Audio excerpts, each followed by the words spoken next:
December 19th, 1944. A grey dawn pressed over the Ardennes. The forest was quiet, but not peaceful. Snow swirled in icy gusts, mixing the sharp smell of pine with diesel and cold metal. Inside a camouflaged M10 Wolverine, one gunner peered through the periscope. His hands shook, not from fear, but from the biting cold. Ahead, a dozen German tanks rumbled forward, unaware that the man watching them had no orders to fire.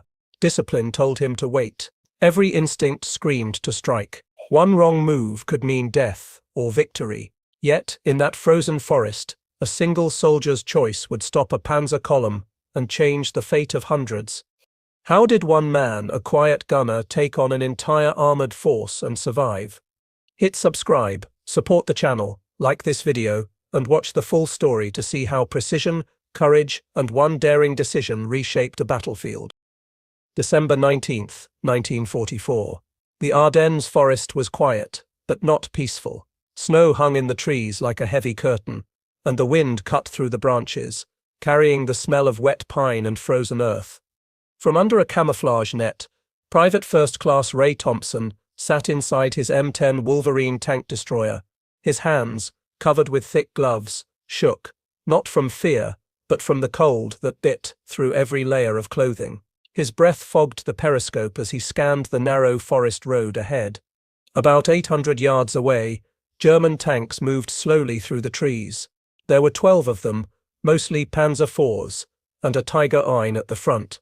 Behind the tanks came half-tracks carrying soldiers, fuel trucks, and support vehicles. The column snaked forward like a steel snake through the white forest. Thompson knew that if these vehicles reached the Nouville crossroads, they could cut off supplies to the 101st Airborne Division, trapped in Bastogne. He had no orders to fire. He had to wait, report, and do exactly as told, but every muscle in him tensed. The rules were clear. Just 3 days before, Thompson had sat in a cold farmhouse near the front, listening to his commanding officer, Captain Langston, explain the rules. "No one fires without confirmation from command," Langston had said. "Even if the enemy is right there, you wait." The men nodded silently. Outside, the forest was quiet, but tension hovered in the room like smoke. Every soldier understood the danger. Mistakes could mean death for themselves and others. Ray had already seen war at its worst. In Normandy, a Panzer shell had caught his friend Jimmy Delgado's half-track, killing him instantly. Another comrade, Frank Murray, had stepped on a mine and was gone in a flash. Thompson learned quickly that luck was scarce in combat, but patterns, those could be studied, understood, and predicted. He began to carry a small spiral notebook, sketching tanks, noting angles, and marking weaknesses. He knew the German column like a mathematician knows numbers. The Tiger led, heavy and unstoppable. The Panzer IVs followed in disciplined formation. Fuel trucks and ammunition carriers stayed in the middle, shielded by steel in front. Thompson traced their movements in his mind where they paused, how the turrets rotated, how long it took for a tank to turn. He didn't just see tanks, he saw a system, a machine that could be broken if struck correctly. Still, he waited. The rules demanded it. Waiting was supposed to keep him safe, yet each second felt dangerous. The closer the German vehicles crept, the more Thompson understood the stakes. The 101st Airborne Division's last supply line could vanish if the column advanced unopposed. Every frozen breath reminded him that time was running out. The forest, silent but heavy with snow, became a pressure cooker. Through his fogged periscope, he noticed tiny details, tracks pressed into the snow, treads cutting pine branches, shadows shifting on the icy road. Each note he wrote, range, bearing, wind speed, was a calculation. He imagined the perfect sequence, which tank to hit first, how a single shot could block the column, how chaos could spread like fire. But still, he could not act. Discipline was drilled into him. One wrong move could kill his crew or reveal their position to the Germans. Yet there was irony in it. Thompson, trained to obey, understood more than anyone that sometimes the safest choice was the one the rules forbade. He studied the enemy, counted their formations, and calculated trajectories, all without touching the trigger. It was paradoxical. His most powerful weapon was patience, but patience could also mean disaster. The wind shifted. Snowflakes swirled past the periscope. Diesel smoke from the German engines carried faintly on the air. Thompson's eyes traced the Tiger at the head of the column, then the Panzer IVs, then the half-tracks. He felt the cold in his bones, the weight of silence pressing on him, and yet, beneath that, a thought stirred: the rules might be wrong, waiting could cost lives. This was the moment when observation became planning, and planning became action.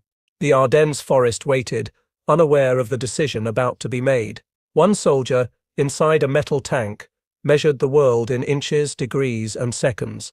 Outside, a steel column advanced, confident and disciplined, toward a crossroads that could change everything. But this was only the beginning. What Thompson saw next would test not just his skill, but the very limits of obedience and courage in war. 3 days before the German column appeared in the Ardennes, Ray Thompson had been inside a cold, drafty farmhouse near the front lines. He and his crew were huddled around a small metal table, while Captain Langston explained the rules. "No one fires without confirmation from command," the captain said flatly. "Even if the enemy is right in front of you, even if you can see them clearly, you wait for orders." The men nodded, but the tension in the room was thick. Everyone knew the Germans were moving fast, and every hour of delay could cost lives. Rules in war are supposed to protect soldiers, but sometimes they can feel like a trap. Thompson understood this better than most. On paper, waiting was safe.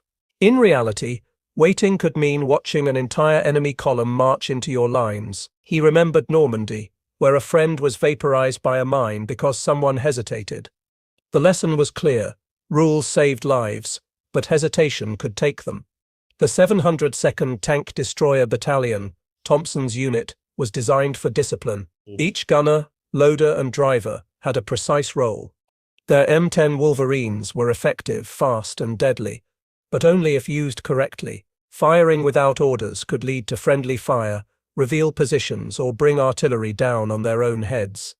Still, Ray had studied the rules not just to follow them, but to understand where they might fail. The Battle of the Bulge had already begun on December 16th. The Germans launched Operation Watch on the Rhine, sending more than 200,000 men and over 1,000 tanks into the Ardennes with the goal of splitting the Allied line and capturing Antwerp. Surprise was on their side. American positions shifted constantly. Some units disappeared overnight. In such chaos, commanders feared mistakes as much as the enemy. Radios often failed. Conflicting orders came from every direction. Soldiers were caught between strict protocols and the raw reality of combat. Thompson's job was observation. From a ridge near Neuville, he could see the valley below and the roads leading to Bastogne. His crew trusted him because he was precise and calm.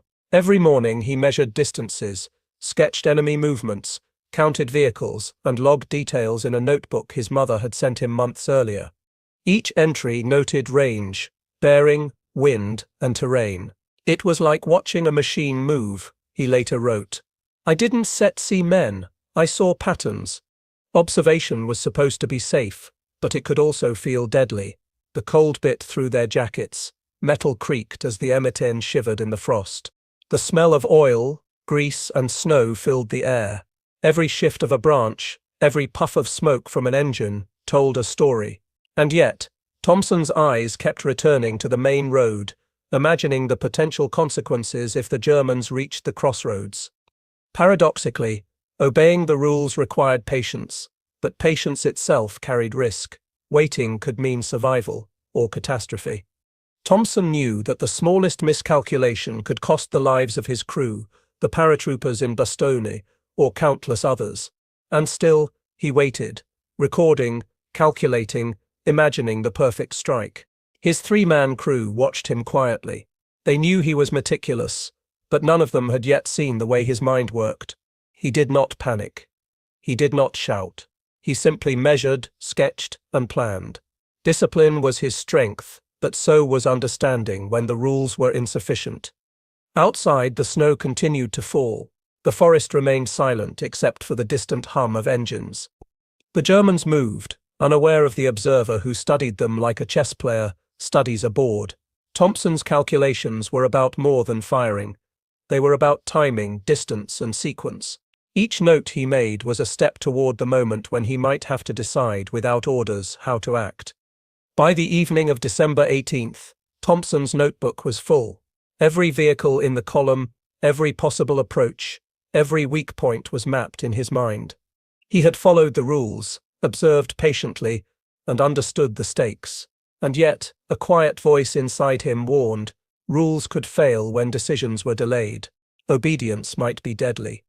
What Thompson faced was not just the enemy. It was the paradox of discipline in war. To obey could mean death. To act without orders could save hundreds, and soon the choice would come. The Battle of the Bulge was in full swing. On December 16, 1944, the Germans had launched their last major attack on the Western Front. They called it Operation Watch on the Rhine. Over 200,000 German soldiers and more than 1,000 tanks pushed through the Ardennes forest. Their goal was simple: split the Allied forces in two, capture Antwerp, and force the Allies to negotiate.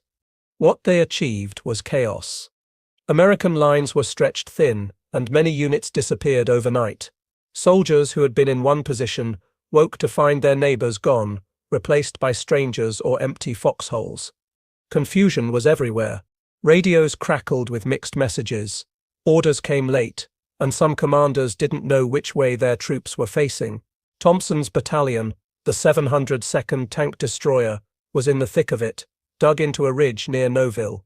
For the Americans, the enemy didn't just come from the front. Friendly fire, miscommunication, and mistakes could be as deadly as the German tanks themselves. The rules were strict: wait for orders. But in the chaos of the Bulge, orders were slow or missing entirely. Soldiers had to watch, calculate, and sometimes decide what to do on their own.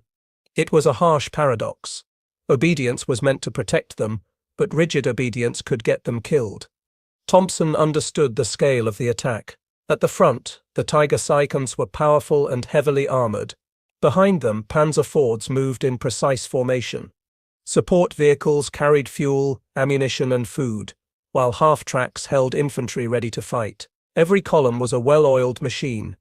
If they reached the Nouville crossroads, the 101st Airborne Division in Bastogne would lose its last major supply line. Tens of thousands of American soldiers would be trapped in freezing conditions. From his periscope, Thompson watched the forest road as the tanks crept forward. Snow crunched under their treads, branches snapped, and exhaust smoke mixed with the cold air. His eyes traced the movement carefully. He could see where the vehicles slowed, where they turned, and where they were most vulnerable. Each movement was a note in his mental map, each pattern a potential opening. The Americans in the Ardennes were outnumbered and surprised, but some soldiers noticed a different kind of enemy: the unpredictability of war itself. Thompson wrote in his notebook later, "The snow hid everything, but also made everything clearer. The patterns showed themselves if you watched long enough." He studied the tanks like a puzzle, knowing that understanding them was the key to survival. Statistics from the battle highlight the danger. The Germans had 1,200 tanks in the Ardennes sector, over 600 artillery pieces, and 200,000 men pressing forward. The Americans had far fewer resources in the area, and the 101st Airborne Division was surrounded in Bastogne with only 20,000 men. The difference was clear. One misstep could be fatal. And yet, even in the face of these overwhelming numbers, Thompson noticed something. The German soldiers moved with confidence. They believed the Americans were disorganized, slow, and reactive. That belief was their weakness. Thompson began to plan in his head. Where could a single gunner make the biggest impact? How could he use the enemy's strength against them?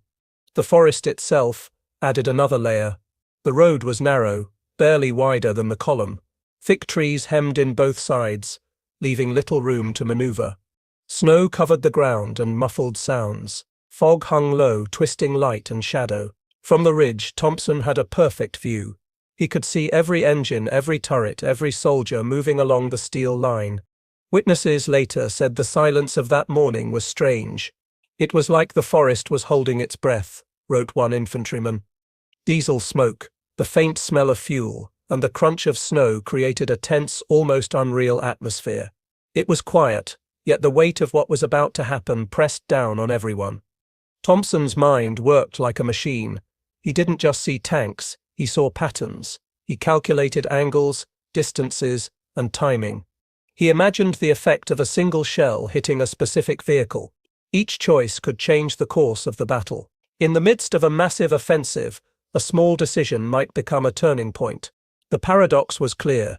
In a war defined by numbers, orders, and overwhelming force, a single man could make a difference. One careful calculation, one precise shot, could save lives where armies might fail. And that moment was fast approaching. Ray Thompson was not born to be a soldier. He grew up in western Kansas, where the flat land stretched for miles and winters were sharp enough to crack the wood on barns. His father, Charles, ran a small engine repair shop. His mother, Anna, taught 7th grade math. From a young age, Ray was surrounded by gears, tools, and numbers. He learned to see the world in angles and measurements. As a boy, he built slingshots with pulleys and counterweights, measuring exactly how far he could launch a pebble. Everything he did had precision. When he joined the army in 1942, it wasn't because he wanted to fight. He joined for training, steady pay, and a chance to learn. By the time he arrived in Normandy, he was 22 but looked older, hardened by the realities of war. Thompson's first combat experiences were brutal. In the hedgerows of Normandy, he saw friends die in sudden, shocking ways. Jimmy Delgado was burned alive when a Panzer shell hit his half-track. Frank Murray was killed by a mine. After these losses, Thompson stopped believing in luck or orders. He believed in patterns. He observed, sketched, and memorized everything about enemy movements. He began carrying a small spiral notebook, recording every tank, half-track, and support vehicle he saw. He noted weak spots, blind spots, and angles of attack. He became methodical, calm, and quiet. Fellow soldiers nicknamed him the Quiet Clock because his words were measured and precise. But his mind was active, calculating, always thinking several steps ahead. By the time he reached the Ardennes, Thompson had mastered one critical skill, seeing a battlefield like a chessboard. He understood formations, timing, and how to exploit enemy routines. Observation was not passive. It was preparation. He didn't just watch the Germans move. He planned how to stop them, if the moment ever came. Despite his skill, he still followed orders. He knew the cost of firing too soon. One wrong shot could mean death for his crew, or reveal their position to German tanks. But he also understood the paradox of war. Strict obedience could be deadly if the enemy's advance left no time for orders. Thompson had to prepare for a moment when he might have to act alone. On the morning of December 19th, the moment arrived. The forest was heavy with fog. Snowflakes drifted slowly, covering the tracks of the approaching column. The Tiger I tank led the formation, followed by Panzer IV's half-tracks, fuel trucks, and support vehicles. Thompson's crew waited silently, trusting his judgment. Diesel fumes mixed with the scent of snow and pine. The crunch of treads on icy ground was the only sound. Thompson studied the column. Each vehicle was a piece of a puzzle. He noticed patterns in their movement. The Tiger was fast but predictable. The Panzer IVs moved tightly behind it, and support vehicles relied on the armored front for protection. A mistake or early shot could trigger disaster. But if he targeted the right vehicles in the right sequence, he could create a chain reaction, halting the column and saving the road. The paradox deepened. Obedience demanded waiting, yet waiting could cost hundreds of lives. Discipline required him to stay quiet, but action required him to break protocol. Thompson didn't hesitate. He understood the stakes. His training, his observations, and his careful study of enemy tactics converged. He could no longer be just an observer. From his vantage point, the forest was both ally and enemy. Thick trees limited the Germans' movement, but also restricted his own. Snow muffled sound, but carried the smell of diesel and smoke. Every detail mattered. He measured distance, elevation, and timing. He calculated the angle to hit the third vehicle first, then the sixth, then the eighth. Each shot would create maximum chaos. Each shot would rely on precision, not power. Thompson's decision was not reckless. It was calculated. For years he had studied how enemy vehicles moved in tight formations. He knew exactly where to strike to block the column and create panic. His preparation had brought him to this point, alone in a frozen forest facing a German armored column, ready to act without orders. The paradox was clear. A single man, obeying the rules, might have done nothing. Acting without orders, he could save hundreds. The forest held its breath. The German column moved forward, unaware of the decision being made in a small metal tank, hidden under a camouflage net. One soldier, one notebook, one calculated sequence. The moment of action had arrived. December 19th, 1944, dawned grey and cold. The fog hung low in the Ardennes forest, twisting light and shadow. The German column moved forward along a narrow road, engines humming through the silence. A Tiger I led the line, followed closely by Panzer IVs, half-tracks, and supply vehicles. Every movement was orderly, disciplined, and confident.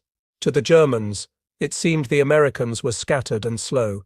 But from Thompson's hidden M10 Wolverine, the scene was very different. Thompson's hands were cold inside his gloves, and frost clung to the metal of the tank.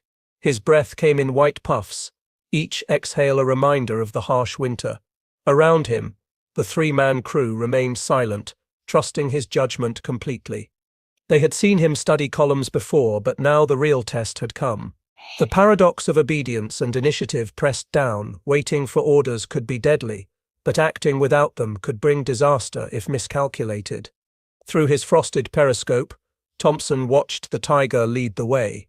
He didn't aim at the first vehicle. Instead, he aimed at the 3rd Panzer IV, understanding how a precise strike could halt the flow of the column. He remembered what he had written in his notebook: controlled collapse, pull one piece, the rest fall in sequence. This was no random firing. It was a calculated chain reaction. The first shell left the barrel with a deafening roar, echoing through the trees. Snow sprayed into the air as the shell hit the flank of the Panzer IV. Flames and smoke erupted, and the German formation froze. Behind the burning tank, half-tracks carrying infantry collided with immobilized vehicles. Panic spread quickly. Soldiers shouted, pointing at the trees, unsure where the attack came from. Thompson repositioned slightly, just enough to confuse any German gunners who might spot the muzzle flash. He fired again at the 6th vehicle, a fuel truck in the middle of the column. The explosion was instant, sending fire and debris into the air. The forest seemed alive with chaos. Soldiers ran in every direction, some into trees, others slipping in the snow, trying to escape the inferno. His crew, now fully alert, moved efficiently. Each shell was loaded and fired with precision. Thompson didn't rush. He calculated. The 8th shot struck another fuel truck at the rear. The chain reaction spread, blocking the road and trapping armored vehicles. German tanks tried to maneuver, but found the road clogged and narrow. Their discipline, so effective in open terrain, became a trap. Witnesses later described the scene in disbelief. One soldier wrote, "It was like the trees had eyes and the forest was shooting back." Another said he saw muzzle flashes from 3 different angles, though there was only one gunner. The Germans imagined an entire battery ambushed them, but in reality, it was one man with a plan, one M10 tank, and 3 calm crew members. Statistics show the power of Thompson's action. 7 German vehicles were destroyed, 4 more were disabled, and 0 American lives were lost. One critical road remained open, saving the supply line for the 101st Airborne Division in Bastogne. The numbers show a clear fact: one man's precise decisions had a strategic impact far beyond what anyone expected. The smell of diesel, cordite, and burning fuel filled the forest. Trees splintered under shock waves. Snow turned grey with ash. Thompson's mind stayed focused, reading each movement and adjusting his aim. Every new position was chosen for cover, elevation, and maximum confusion. The Germans didn't just face fire, they faced unpredictability. They thought there were multiple tanks and batteries, but it was only Thompson. This day showed a harsh truth: in war, thinking can be as powerful as firepower. Discipline is important, but understanding when to act alone can save lives. Thompson's methodical targeting, using sequence and timing rather than sheer force, turned a narrow forest road into a battlefield advantage. By the time the last shots were fired, the German column was in chaos. Flames and smoke filled the valley. Soldiers scrambled, abandoned vehicles, and tried to retreat. The Tiger at the front was finally immobilized, trapped by the wreckage behind it. Thompson's quiet calculations had dismantled the column without direct confrontation, showing that strategy and precision could outweigh numbers. And yet, Thompson remained calm. He didn't celebrate. The forest returned to its eerie silence, broken only by distant screams and the crackling of fire. He and his crew understood what had happened, but the real weight of their action, the lives saved and the danger avoided, would take time to sink in. After the firing stopped, the Ardennes forest was quiet again, but it looked like a disaster zone. Black smoke rose from burning vehicles. Trees lay splintered on the snow. German tanks and trucks were twisted, burned, and stuck. Tracks dug deep into the ground showed where vehicles had skidded or crashed. Yet, there were no American casualties. Only one M10 Wolverine and its three-man crew had faced a German armored column and survived. Thompson's crew was exhausted, hands blistered from loading shells, bodies stiff from cold and tension. The smell of smoke, diesel, and hot metal hung thick inside the tank. The loader offered Thompson a sip of water, but he only nodded, staring at the road and the destroyed enemy vehicles. It was over, yet the weight of disobedience pressed on him. They had fired without orders, and Thompson expected to be court-martialed. Meanwhile, German soldiers were in total confusion. Some ran into the forest for cover. Others climbed onto tanks, trying to see what had attacked them. They fired wildly, but their efforts were useless. One officer later said, "It felt like the trees were shooting at us. I couldn't believe one tank could do this." Another soldier claimed to see flashes from multiple directions. Fear made them invent enemies that didn't exist. In reality, it was only Thompson and his carefully calculated shots. The Americans later reviewed the aftermath. 7 German vehicles were destroyed, 4 were damaged, and the road to Noville was still open. The 101st Airborne Division could receive supplies again. A single soldier, acting without orders, had saved hundreds of lives and prevented a disaster. Thompson's notebook, filled with sketches, distances, and patterns, became proof of his careful planning and calculation. Back at battalion headquarters, Thompson filed his report. Captain Langston read it silently, flipping through the pages. Thompson's notes were precise: which vehicles were targeted, in what order, and why. Langston finally said, "If this had gone wrong, you could have killed Americans or yourself." Thompson replied simply, "I knew what I saw." Langston paused, then nodded. They had no proof of disobedience because the radio lines had been jammed. Orders hadn't reached Thompson. Days later, scouts from the 101st Airborne arrived at Noville. They expected to see a German column still moving, but instead they found burning wreckage. They asked which unit had done this. Langston said it wasn't a unit, it was one gunner. Word spread across battalion mess tents and radio lines. Soldiers began telling the story of the Kansas man who had taken out a Panzer column alone. Some exaggerated the story, saying it was 10 tanks or 5 shells or trick shots. But the truth was even more impressive: careful calculation, precision, and courage. American intelligence officers investigated. They interviewed Thompson's crew, checked field notes, and tried to contact higher command. They confirmed the kill count and 0 American casualties. They could not prove that Thompson broke orders because the communication lines had failed. His unauthorized firing had become a case study in what one trained, observant, and brave soldier could accomplish. The paradox was clear. Obedience is valued in war, yet it sometimes limits action. Thompson followed his own logic and knowledge of enemy patterns, saving lives where waiting for orders could have caused disaster. He did not fire recklessly. Each shot had a purpose. Each sequence followed careful observation and calculations. He had not broken rules for pride or aggression. He had acted out of necessity. Even weeks later, when Thompson returned to training other gunners, he remained quiet. His method, targeting specific vehicles to create a chain reaction, was being studied at Fort Sill, Oklahoma. Soldiers learned that disabling convoys through sequence and understanding formations was often more effective than raw firepower. Thompson never sought glory. He returned home to Kansas after the war, married, and opened a small repair shop. His story remained largely unknown outside military circles. Yet the impact of his actions lasted.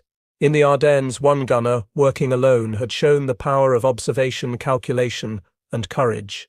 His actions proved that even in massive battles, strategy and precision could outweigh numbers. Thompson had rewritten the rules of engagement, not officially, but in the minds of soldiers who studied his approach. After the battle, the Germans were left in shock. Captured officers tried to explain what had happened. One lieutenant, face covered in ash, stammered, There were many guns. Maybe 6, maybe more. Another soldier swore he saw flashes from different angles. They imagined a full ambush, but in truth, it was just one tank, one gunner, and a few crew members. Fear made them see more than existed. American intelligence officers studied the engagement closely. They reviewed Thompson's sketches, notes, and firing sequence. Every detail confirmed the precision and planning behind the attack. 7 German vehicles destroyed, 4 more damaged, 0 American casualties. A single soldier had saved a vital road, protected the 101st Airborne, and disrupted a major enemy advance. The numbers were real, the results undeniable. Captain Langston met with Thompson after the report. He expected to reprimand him for disobedience. Instead, he saw something else. The logic in Thompson's notebook, the careful study of enemy formations, and the controlled chaos created by the sequence of shots. Langston told him, "We are studying this, but don't put it in official briefings yet. We will watch your work." Thompson nodded quietly. There were no medals, no fanfare, but his actions became a lesson for future soldiers. The Army began using Thompson's approach as a training example. They called it asymmetrical engagement sequencing. The idea was simple: target key points in a column, create a choke point, and let the enemy's own formation work against them. No brute force was needed. His single engagement outside Nouville became part of military manuals at Fort Sill and Fort Benning. Soldiers learned to disable enemy columns through careful observation and strategy, rather than sheer firepower. Even decades later, historians studied Thompson's actions. One military historian found the original report and tracked Thompson, now in his 80s, living quietly in Kansas with his wife and a cat named Murphy. Asked about that day, Thompson said, "I remember the trees. I remember how still it was before the first shot, like the world was holding its breath." He didn't speak of victory or glory. For him, it was always about precision and necessity. The paradox of Thompson's story remained. He followed his own rules, acted alone, and achieved results that an entire unit might have struggled to reach. War often rewards obedience, yet sometimes it rewards those who understand when it is necessary to step beyond orders. Thompson did not act out of defiance. He acted out of responsibility, calculation, and the need to protect his fellow soldiers. His story also shows how perception can differ from reality. The Germans believed they faced a full ambush. Soldiers and officers later told exaggerated stories of multiple tanks, batteries, or even airborne attacks. All of these stories were false, but fear and confusion created them. Thompson's careful and precise actions had created an illusion far greater than the reality. Finally, Thompson's life after the war was quiet and ordinary. He married, ran a repair shop, and taught his son geometry by marking angles in the dirt. He never called himself a hero. Yet through his actions, the Army learned a new way to think about engagements. One soldier, armed with knowledge, courage, and patience, had changed how battles could be fought. The lesson was clear: strategy, observation, and precision can save lives and win battles, even against larger forces. Years later, the story of Ray Thompson became part of military history. Though quietly, his single engagement in the Ardennes showed how one person could change the outcome of a battle. Soldiers studied his notes, diagrams, and firing sequence to learn the idea of targeting key points to create controlled collapse in enemy formations. One gunner had shown that brains and observation could sometimes be more powerful than brute force. The impact of Thompson's actions spread beyond the forest road. Military doctrine changed. In training schools at Fort Sill and Fort Benning, new tank destroyer crews learned how to disable enemy armored columns by sequence and precision. They called it a symmetrical engagement sequencing. Thompson's ideas were studied for decades, applied to hypothetical scenarios in Europe, and used to prepare American soldiers for future conflicts during the Cold War. One Kansas farm boy had influenced the strategy of a whole army. Thompson himself never sought recognition. He returned home to Kansas, married Helen, and ran a repair shop near Dodge City. He fixed tractors, built grain silos, and taught his son math in the simplest way, marking angles in the dirt. He never spoke of heroism. He never asked for medals. To him, the day in the Ardennes was about calculation and duty, and yet others remembered. Soldiers passed down the story. Historians studied his field report. His quiet courage became a lesson in how careful observation and courage can make the impossible happen. The paradox of Thompson's story was clear. Obeying rules is essential in war, but knowing when to act without them can save lives. Thompson did not break the law. He stepped past it, just enough to do what was necessary. One soldier, with patience, calculation, and skill, had outsmarted a disciplined German column. 7 vehicles destroyed, 4 disabled, 0 Americans lost, and a vital road kept open. That was the real victory. On a larger scale, this single event reflected the balance between freedom and discipline, chaos and order, courage and caution. The Germans left the Ardennes believing in a ghost battery, terrified of forces that didn't exist. The Americans gained a lesson in the power of one decision, one gunner, one firing pattern, and an entire column was stopped. It reminded future soldiers that war is not just about numbers, it is about understanding, timing, and the human mind. In the end, Thompson's legacy was not medals or fame, it was knowledge, strategy, and example. The army learned that precision could triumph over size, patience over panic, and calculation over impulse. He showed that bravery is not always loud. Sometimes it whispers, sometimes it calculates, and sometimes it pulls the trigger at the right moment. They had come to Ardennes as soldiers, faced the cold, fear, and enemy discipline, and one man's quiet action left a lasting mark.